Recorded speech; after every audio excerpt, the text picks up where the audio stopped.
వెలుగంటి గిట్టించాను. ఈరోజు chocolate cake చేస్తున్నాను. ఈ కప్పుతో 2 కప్పులు మైదా పిండి తీసుకున్నాను. ఉత్తకూడదు.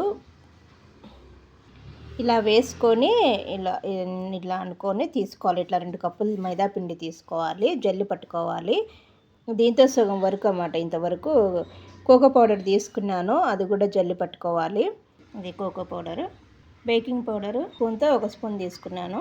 బేకింగ్ సోడా ఈ స్పూన్తో 1 స్పూన్ తీసుకున్నాను. ఇలా అంతా జల్లి పెట్టుకొని రెడీ పెట్టుకోవాలి.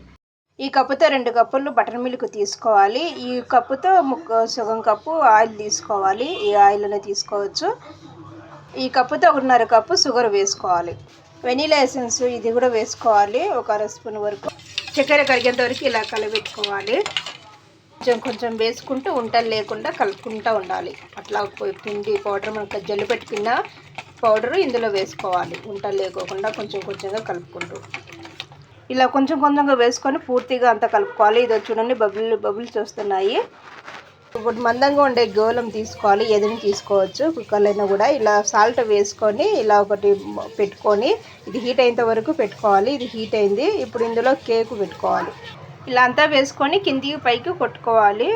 ఇప్పుడు ఈ మిశ్రమము అందులో ఇలా పెట్టుకొని దీనిపైన మూత పెట్టుకోవాలి. 20 మినిట్స్ మీడియంలో పెట్టుకోవాలి. ఇలా మూత పెట్టుకొని హైలో మంటలో ఒక 20 నిమిషాలు పెట్టుకోవాలి. తర్వాత మీడియం మంటలో మరి 20 నిమిషాలు పెట్టుకోవాలి కేకు. ఇదిగోండి కేక్ అంత అయింది. ఇలా స్టిక్ తీసుకొని ఇలా పెట్టి ఇలా చూడండి అతుక్కోలేదు అంటే కేక్ అయినట్టు. అతుకుందంటే కేక్ ఇంకా కాలేదన్నమాట. ఇలా మూత పెట్టుకొని స్టవ్ ఆఫ్ చేసుకొని ఇలా మూత పెట్టుకొని ఇది కూల్ అయ్యేంత వరకు అట్లా ఉండించుకోవాలి. Chocolate cake ready. కేకును పైన కట్ చేసుకొని కొంచెం తీసి పక్కన పెట్టుకోవాలి. మధ్యలో కూడా కట్ చేసుకొని మధ్యలో షుగర్ సిరప్ వేసుకోవాలి. 2 వైపులా వేసుకొని ఈ క్రీమ్ కూడా 2 వైపులా వేసుకోవాలి. వేసుకొని ఇలా దీనిపైన పెట్టుకొని దీని చుట్టూ క్రీమ్ పూసుకోవాలి. ఇప్పుడు దీనిపైన ఇలా కలర్ వేసుకొని కొంచెం ఇలా వేసుకోవాలి.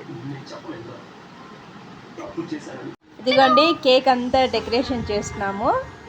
కేక్ కూడా రెడీ అయిపోయింది. Chocolate cake ready.